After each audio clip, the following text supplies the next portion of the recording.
Hey, salut, c'est Alex du podcast Du bruit à mes oreilles, du crime à mes oreilles. C'est pour te dire que cette semaine, on a un commanditaire sur le podcast. L'épisode est une présentation du courtier immobilier Mathieu Grenier, mon cher courtier à moi. Meilleur gars, meilleur courtier. Il fait partie de l'équipe CGA. Si tu veux vendre ou acheter une maison, je te le dis, faut que tu passes par lui. Il sait cibler tes besoins, il sait reconnaître les besoins de son client. Si jamais tu veux le rejoindre, son cellulaire, c'est le 514-791-2612. Au bureau, c'est le 450-464-1000. Et vous pouvez aussi le rejoindre par courriel à info.votrecourtier@gmail.com. Les bureaux sont au 170 rue Serge Pépin à Belleuil. Pour de vrai, si vous voulez faire affaire avec une équipe de feu, allez voir l'équipe CGA, essayez de pogner Mathieu parce que c'est le meilleur de l'équipe. Moi, je vous le dis. Puis, c'est ça. Allez toutes vous acheter des maisons avec Mathieu. Yes! Bon épisode, tout le monde. December heavy metal band Damage Plan took the stage at the Alrosa Villa. During their first set, Toutes les télévisions et les chaînes de radio américaines ont interrompu leur programme pour annoncer la mort de John Lennon. La nouvelle s'est répandue comme une traînée de poudre dans les rues de New York. Tupac Shakur dead in Las Vegas, ironically, on this Friday, the 13th.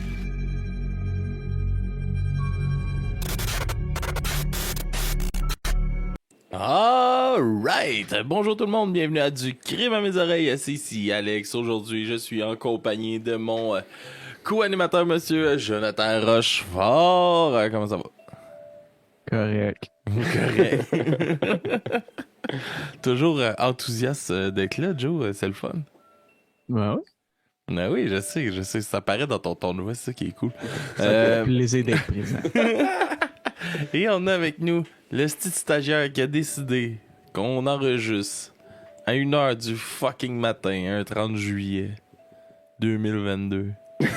Il a pas compris quand on a fait le 24 heures que à 1h, 2h, 3h, c'est quand même C'est pas tough. notre prime, hein? C'est quand même tough. Ah ouais. Fait que ça fait qu'on recommence 4 fois. Mais moi, j'ai juste suggéré de faire ça à 1h du matin, là. Je sais pas comment ça s'est passé de votre bord. Mais... Mais moi, je vous ai souvent dit de hey les boys, on pourrait peut-être switcher, tu sais, ben tu sais subtilement là, en voulant, tu sais, Subtilement. en lançant des, tu sais, vous êtes sûr là, 1h du matin, là, on va finir comme à 3h30, 4h là. Mais le problème, c'est que t'as fait ça aussi subtilement que ma blonde qui me dit de pas mettre mes boxers sur le plancher quand je vais dans la douche. Bon, J'ai pas compris. il s'est hâte qui cale qui est dégueulasse. Hein? Ouais, c'est, au moins, il est honnête. Pas dire le contraire. C'est une belle qualité, l'honnêteté. Ouais, elle a eu plus d'impact le premier coup qu'il l'a fait. Par exemple. Moi, je l'ai rodé. Ah, ouais, oui, c'est ça. C'est watch out. Mais yes, fait que yes, Joe, c'est toi qui nous présente une petite histoire cette semaine. Ouais, je suis allé dans le léger. Au lieu que ça soit violent et gore, je suis allé juste dans les trucs un peu plus bizarres et absurdes. Ok. Mais inquiétez-vous pas, il y a quelqu'un qui meurt à la fin. Il y a quelqu'un qui meurt à la fin. T'as juste Alright. skippé le bout des têtes de cochon coupées sur la scène, là. Ouais, c'est ça. Ok. C'est exactement ça. Il va y avoir d'autres choses si tu veux à la place. C'est ça. Alright, man. Fait que tu sais qui tu nous parles? Là? Aujourd'hui, je vais vous parler d'un petit groupe qui s'appelle Typo Négative. Ok. Je sais pas si ça vous dit quelque chose, monsieur. Non, je connais Encore. je connais pas le band, je connais la maladie. La maladie. La maladie. Non, excusez. Ça- On peut dire au moins le groupe sanguin. Ouais, le groupe sanguin. Peut-être que c'est un groupe sanguin. C'est un groupe de musique et un groupe Je sanguin. suis désolé, là. Il est 1h du matin, hein. Il est plus 1h30, là. Fait que, je commencerai par, évidemment, parler du groupe. Puis après Ben ça, oui. on va se poser plus sur le personnage, la tête d'affiche du groupe, Peter Steele, ce beau monsieur. Ben oui, vas-y, mon gars. Parle-nous de ça. Fait que, le Typo Négatif, c'est un groupe de 4 membres. Ok. On va commencer par parler du drummer, Sal Abruscato. En fin de compte, il a fondé le groupe avec Peter Steele, mais il a quitté le groupe en 94 pour être après ça remplacé par Johnny Kelly. Ok. On a le guitariste Kenny Heike. Je ne sais pas si je le prononce comme du monde. On a le claviériste et effet sonore Josh Silver. OK. Et évidemment, on a le chant et la basse Peter Steele. Le groupe, en gros, il joue dans les trames du doom metal. C'est un style un peu pesant, lent. Mais la touche spéciale de Type O Négatif, c'est le côté dépressif et sensuel en même temps. Car la voix de ce très cher Peter Steele est une voix très grave. Et les madames de l'époque, parce que peut-être aujourd'hui ça ne pognerait pas autant, mais les madames de l'époque Aimait pas mal ça. ils aimaient ça. Comme je disais, le groupe il s'est formé en 89. Ils ont essayé plusieurs noms avant de s'appeler Type O Négatif. Le premier nom, c'était Repulsion. Sauf petit problème, il y avait déjà un groupe de Dead Grind qui avait déjà ce nom-là. Fait qu'il a fallu qu'il change. Deuxième nom, Sub-Zero. Mhm. Personnellement, je suis content qu'il l'ait pas pris. Des fans de Mortal Kombat. À l'idée de base, peut-être, mais il avait déjà commencé à penser comme au logo du groupe, qui était, en fin de compte, je crois, si tu mets la photo du groupe, tu vas voir sur l'épaule d'un des messieurs un cercle avec un moins dedans. La photo du groupe, c'est laquelle, ça, la photo du groupe? La photo, c'est en fin de compte les 4 membres. Ben oui, mais moi, je t'ai dit qu'ils sont numérotés de 1 à 11. Ça sera pas long. Oh là là, Joe. C'est peut-être ce show-là comme un show de Fabi la nuit. Ah bon. J'ai aucune idée c'est qui Fabi la nuit. Ça m'étonne, ça, 4, Joe. 5, 6, 7, 8. La 9e photo. 9e photo, et voilà. On voit sur l'épaule du monsieur un cercle avec un moins dessus. Il y avait le dilemme Sub-Zero. Un 0 avec un moins. Mais il fallait rester dans le tatou. J'ai deux histoires pour l'origine du nom. OK, vas-y.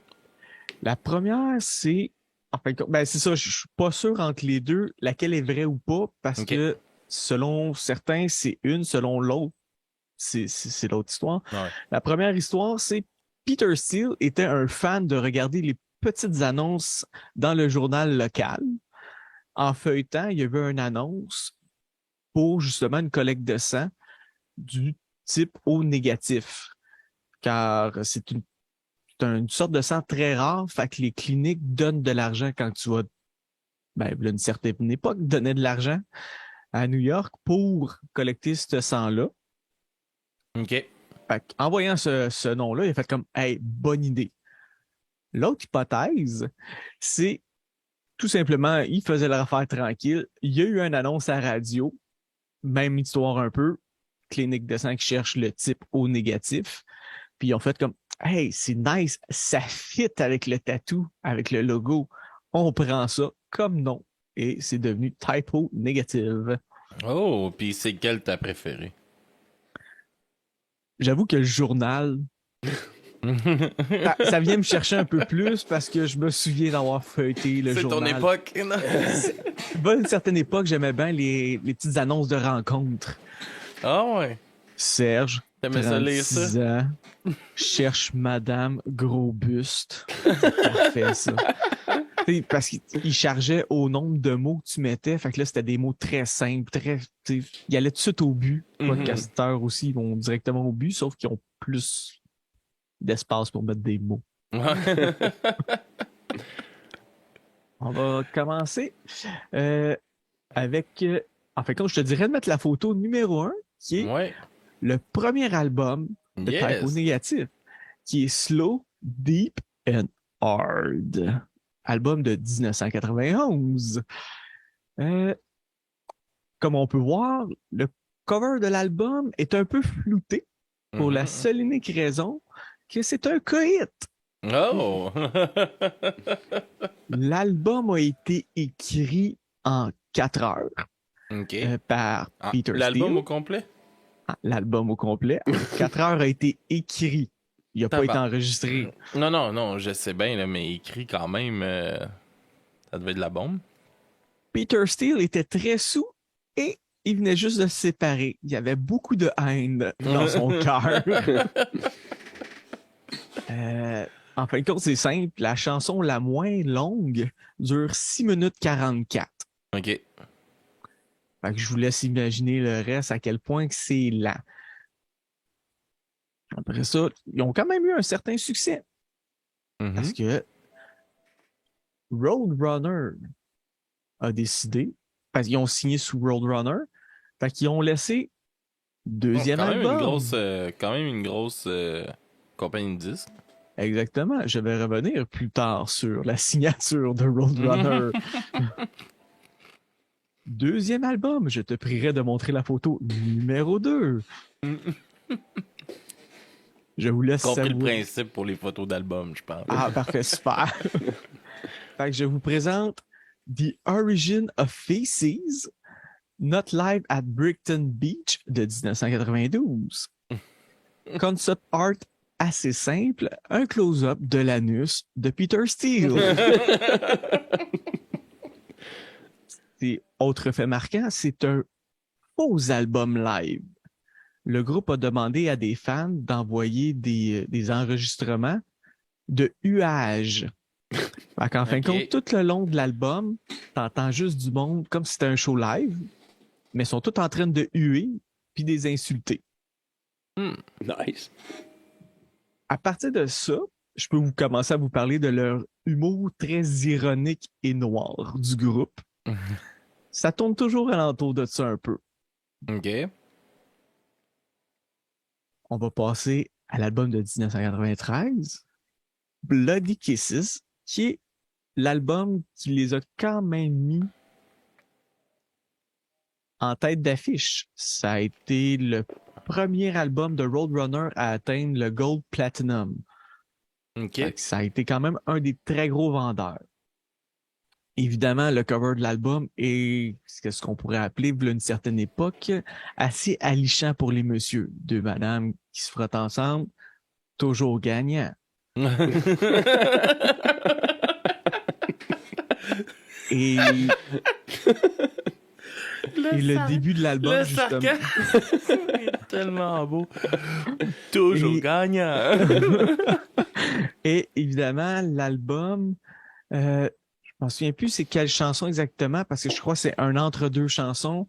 C'est des madames qui ont du plaisir à ne pas écouter avec des enfants. Après ça, on passe à October Rush de 1996. Encore une fois, on va goûter à leur humour cinglant. La première chanson, c'est juste du grichage. En fin de compte, c'est comme quand t'as comme ton jack. Du white nose. Hein. Non, ben oui, un peu. Comme le buzz pendant 1 minute de temps. Évidemment, on remonte en 96. Ça veut dire les gens ont mis l'album dans le lecteur CD. Ils ont fait « Chris, il fonctionne pas ». Ils ont pacté, sont retournés au magasin puis ils ont demandé un autre album ou un remboursement. Fait que, selon moi, pour qu'ils en parlent aujourd'hui, c'est que ça a vraiment fait ça. Et très important, c'est le premier album dont, sur l'album, je l'ai ici. Je sais que je te l'ai envoyé aussi, mais on voit ici produit de Vinland. Ouais. Je reviendrai là-dessus sur ce petit drapeau et ce petit faux pays. Ce petit faux pays. Oui, il en a fait jaser plus d'un. En 99, l'album World Coming Down. C'est l'album... La pochette est belle, de celle-là. À date, personnellement, toutes les pochettes sont belles, sont vertes, avec beaucoup de noir. Je trouve ça très beau. C'est quel ton préféré? C'est-tu le coït, les deux madames qui se frottent ou l'anus de Steel? Je vais y revenir à la fin. Ah, ok, tu vas-tu donner une note pis tout? Ben, je me suis dit, allons-y à fond la Excuse-moi, là, je veux pas fucker ton PC. Désolé, faut que j'aille me coucher. Fait que World Coming Down de 1999, c'est l'album le plus sombre parce que il y a eu beaucoup de mortalité en 98 et en 99 dans sa famille. OK. J'ai pas su exactement qu'est-ce qui s'était produit, mais Peter Steele était très triste. Donc, personnellement, tous les albums, c'est quand même assez sombre, fait que je vois pas pourquoi celui-là, il est plus que les autres. Chacun son goût. Life is Killing Me de 2003. Assez simple, ça. C'est pochette. assez simple. Très belle pochette, encore une fois. C'est... Le premier titre de cet album avant, c'était The Dream is Dead. Mais à cause que les gens croyaient trop que c'était leur dernier album à vie, ils ont dû changer le nom OK. pour Life is Killing Me. Ce qui est... Le côté fan de ce groupe-là, tu vois que les gens, ils ont peur. Ils sont tous un peu, genre, tristes dans la vie. Ils sont tous un peu tristes dans la vie. Je relate fort.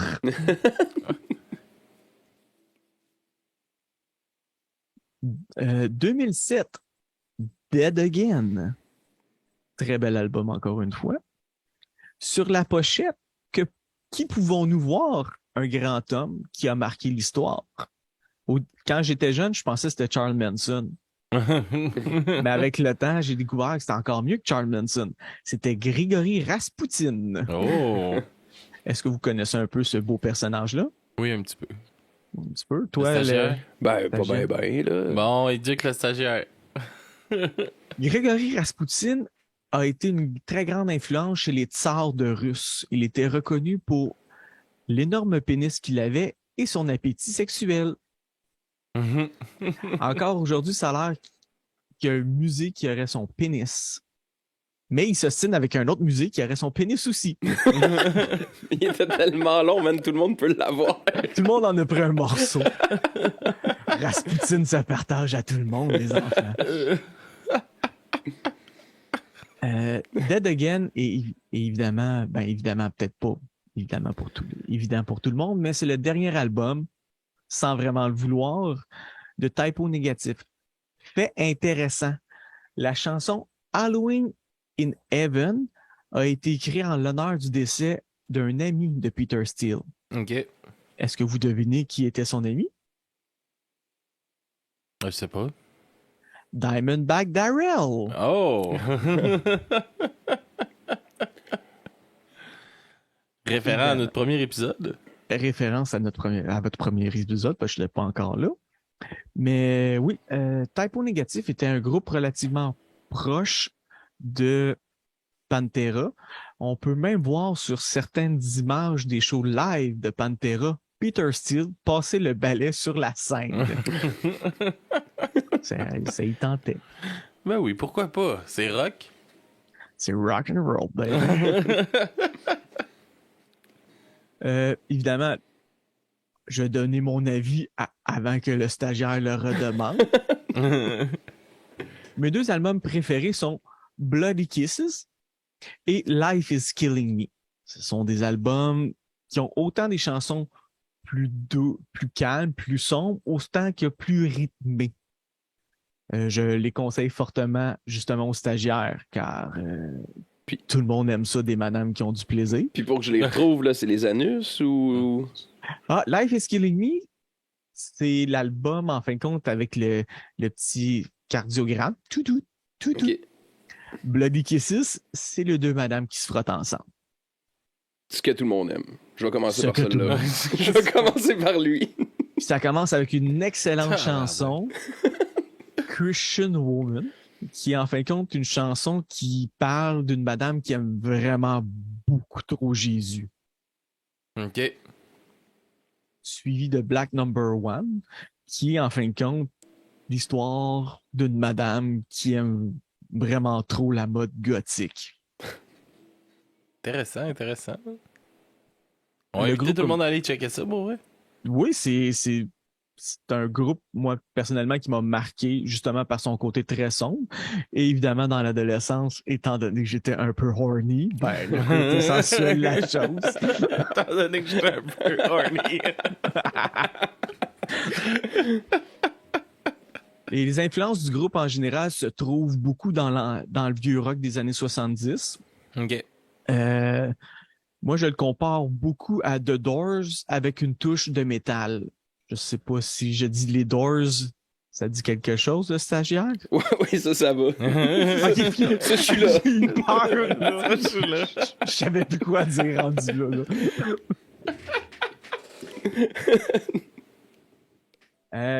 Fait que faisons un zoom justement sur notre ami Peter Steele. Yeah.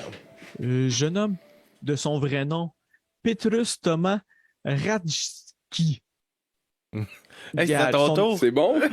C'est ça, je sais pas si j'ai dit son nom de famille correctement. Né le 4 janvier 1962 dans une famille catholique.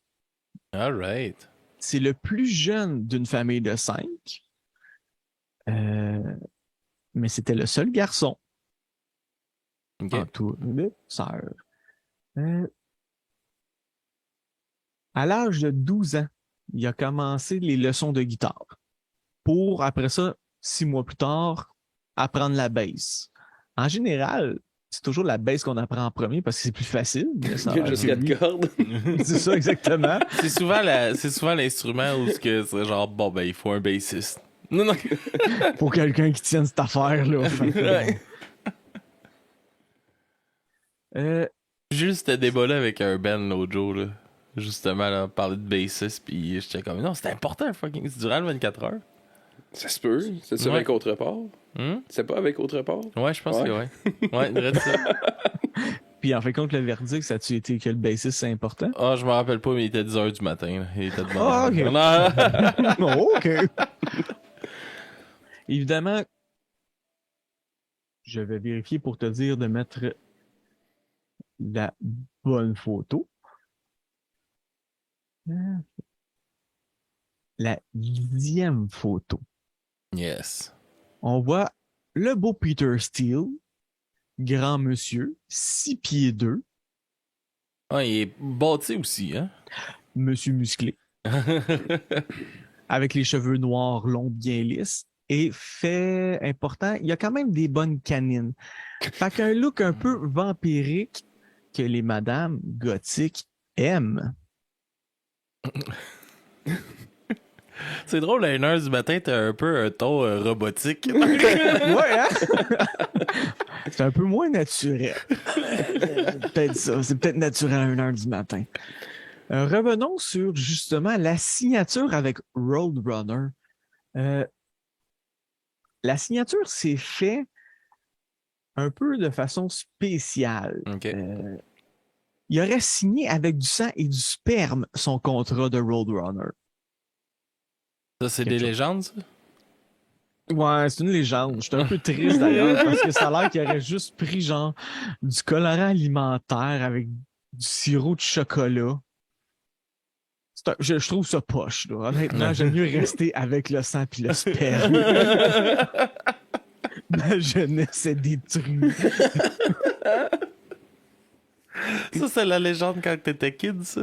Ben, j'étais ado, puis tu sais, Ouais, je veux dire, t'as pas comme... Dans quel magazine t'avais lu ça, là? Sûrement dans Hard and Navy, c'était la seule revue que je lisais comme telle, là. J'étais un peu triste Il d'ailleurs. y avait des drôles de de textes dans cette revue-là. C'est ça T'avais parlait le gars qui tue sa mère à cause qu'il pense que c'est un robot. Le le gars qui signe avec du sperme et mais du sang. c'était ça le métal, là. Je veux dire, C'est c'était ça le comme... métal. Ben, il y a une certaine époque, c'était ça, je veux dire. C'était là pour vendre. Puis comment tu faisais pour vendre? Fallait que tu parles de toi. Bon, qui est peut-être pas Kurt Strudling, là. Lui, c'était autre chose, là, mais je veux dire, c'était le shock value. Si Ce qui me fait penser, je vais citer Peter Steele. C'est si ça ne choque pas quelqu'un, c'est pas du rock. C'est ça qui est important. C'est pas artistique. Les choses deviennent plus croustillantes à partir de la tournée de 1991. Où est-ce que Peter Steele, pendant une entrevue en Allemagne, fait référence à un de ses groupes qui aimait bien les Beatles. Je me souviens pas quel Beatle avait dit ça, mais pendant une entrevue, il a dit qu'il allait être plus populaire que Jésus. OK. Mais Peter Steele, il est en Allemagne. Il se prend pas pour de la merde. Il se prend pas pour la merde, puis il se dit, moi, je vais être plus populaire que Adolf Hitler. Ça a créé un certain tumulte. Ils se sont fait adosser le petit côté nazi. Mais pourtant, Peter Steele, c'était juste une joke qu'il faisait. Ça a juste mal passé. Ah ouais, hein? Il a reçu des menaces de mort. Ils ont dû couper, en fin de compte, canceller des shows complètement parce que c'était rendu trop dangereux. OK. Oh, la caméra bouge. Ah, c'est correct.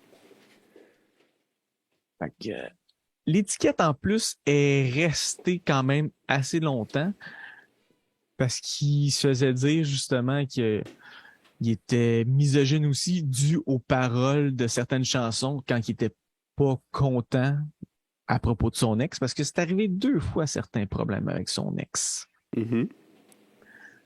Petit retour en arrière, j'ai skippé quelque chose d'assez important. Un peu avant la création du groupe, Peter Steele a fait une tentative de suicide. Séparation, pas facile. Monsieur, il a le cœur brisé. On se coupe les poignets. Ça, c'est dans le temps qu'il écrivait ses albums en 4 heures, là. C'est juste un peu avant. OK. Fait que je ne sais pas si c'était... Si il s'est séparé, il s'est ouvert les poignets. Après ça, il a écrit l'album, ou c'est dans l'ordre ou c'est il s'est séparé, il a écrit l'album, il s'est ouvert les poignets, il a été correct. Après ça, il a enregistré l'album. J'ai pas trouvé l'information. On fera nos recherches. En vrai, nos recherches. En 1995, Peter Steele, beau monsieur, se dit pourquoi pas poser pour le magazine Playgirl. OK. Il se dit c'est une bonne idée, j'ai ce qu'il faut. Et en même temps, ça va me faire un petit coup d'argent. Fait que, communique avec Playgirl, décide de faire... Ils s'entendent pour un certain montant. Sauf que Peter Steele avait une demande spéciale. Il voulait pas faire les photos comme les autres messieurs faisaient les photos de Playgirl. Mhm. Parce que la plupart des autres messieurs qui faisaient les photos de Playgirl étaient flasques.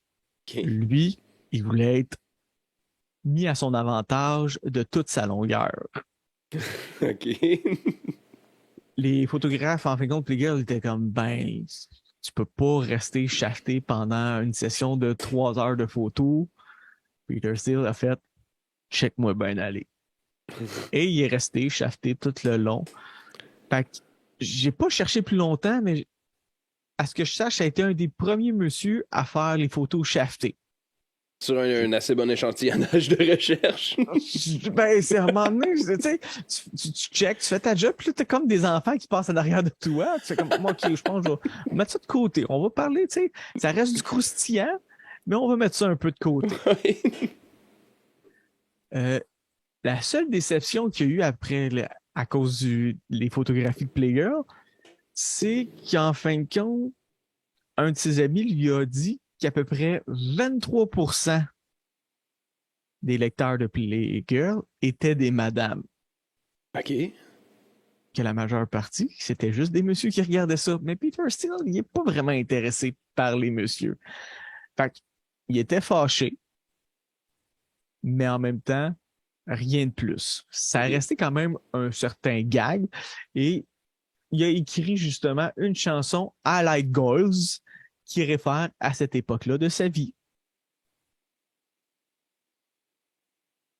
C'est en 2003, pendant une interview, en fin de compte, que Peter Steele déclare qu'il est bipolaire. Mhm. Ce qui un peu expliquerait le mood de ses chansons qui sont soit très sombres, dépressifs, ou soit très, je peux même pas dire hop la vie, mais qui étaient plus rythmées, Mhm. plus joyeuses, plus humoristiques, disons-le. Évidemment, dans cette interview-là, il parle aussi de son trac. Peter Steele, sur scène, il a de la misère. Il fait de l'anxiété. Fait que, qu'est-ce que toute bonne personne fait pour combattre ces problèmes-là? Il pourrait. Exactement! Il se saoule la gueule, embarque sur scène, fait son show, ce qui crée une certaine dépendance. Et à l'âge de 35 ans, il a commencé à faire de la cocaïne. Parce que c'est toujours un bon âge pour faire de la cocaïne à 35 ans. Il n'y a pas de mauvais âge pour faire de la cocaïne. Excuse, il y a toujours des mauvais âges pour faire de la cocaïne, c'est ça. En 2005, le groupe annonce, en fin de compte, que... Attends, en 2005, le groupe annonce sur son site Internet que Peter Steele est décédé. Okay. Ça fait un tumulte, une tollée. Il y a des gens qui sont vraiment attristés. Ben non, c'était juste une joke. Il était pas mort. Fait que, encore une fois, on goûte à leur humour cinglante. Mais en vérité, Peter Steele, il était dans un hôpital psychiatrique dû à cause des problèmes de paranoïa. Il est resté un certain temps. Je sais pas exactement le nombre de temps qu'il est resté. Pour après ça sortir de l'hôpital psychiatrique pour aller en désintox. Okay. Il a fait un peu de temps en désintox. Pour après ça faire 30 jours de prison parce qu'il est allé casser la gueule au nouveau chum de son ex. Il était-tu pas mal magané? T'as-tu des infos un peu là-dessus? Il a mangé une popée volée. Parce que... Mérité 30 jours. C'est ça, il a mérité 30 jours. Fait qu'il a mangé une popée volée. Fait cocasse, après avoir fait ce 30 jours-là de prison, les 2 shows d'après, il portait en fin de compte encore son uniforme de prison parce qu'il trouvait ça... Ça faisait drôle. métal. Je pense qu'il trouvait ça juste drôle.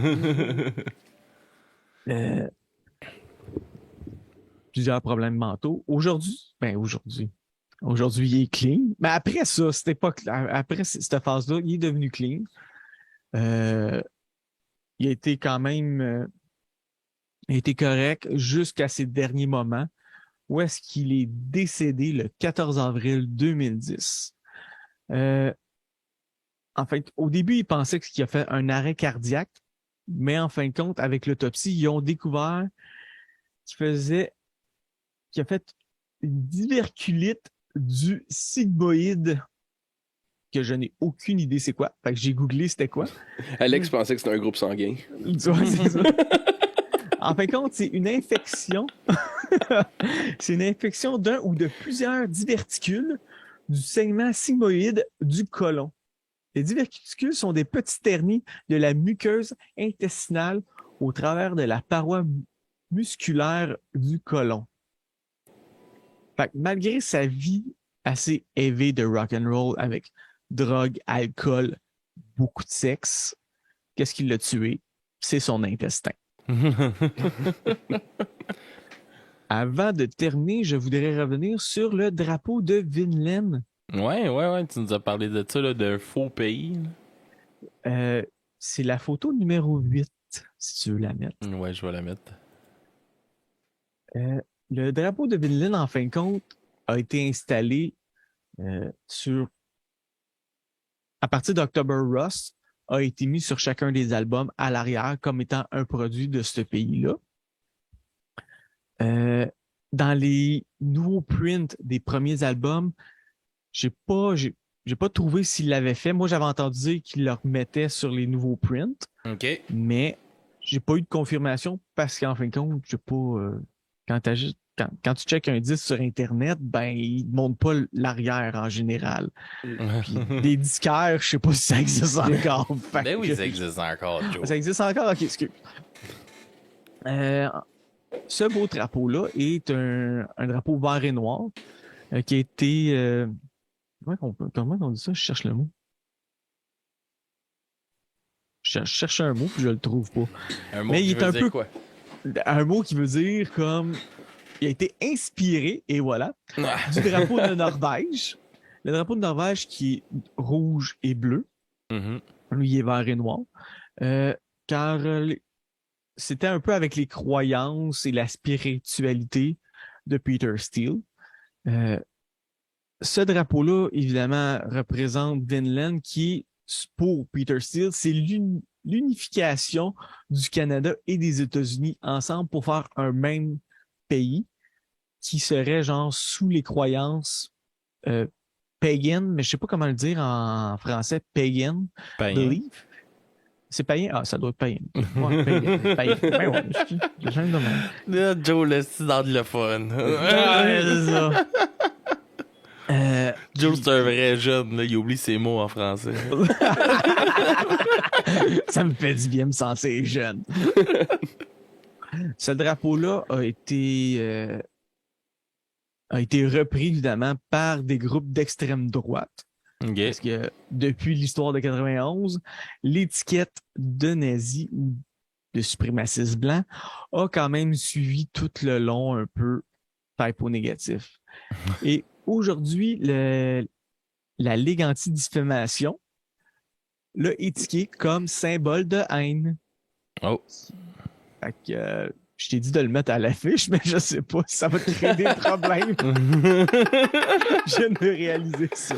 Mais on montre, là, on instruit. On est exactement. Comme Moi, dans personnellement- nos livres d'école, il y a le drapeau nazi. Là. Exactement, mais tu sais, maman YouTube, des fois, Ah, ben, est un peu spéciale, maman YouTube. ouais, mais Fait c'est comme- intéressant. Je l'ai raté un bout, mais le bout que j'ai eu, c'était intéressant. Ben, c'est ça, comme je dis, il n'y a rien de trop élevé. C'est quand même tranquille à comparer de ce qu'on a déjà parlé. Ouais. Mais c'est les tumultes de sa vie, l'affichage, leur côté humoristique, fait que je me suis dit, ça serait peut-être bien d'en parler parce que, donner évidemment envie aux jeunes qui écoutent plus rien de s'intéresser à quelque chose. Bon, C'était mieux dans le temps. C'était mieux dans le temps. Papy Joe, là. Je vais mettre mon nom Papy Joe à la place. Fait que c'était les déboires de typo négatifs que je recommande évidemment à tout le monde d'écouter au moins une fois dans leur vie, que vous aimiez ou que vous détestiez.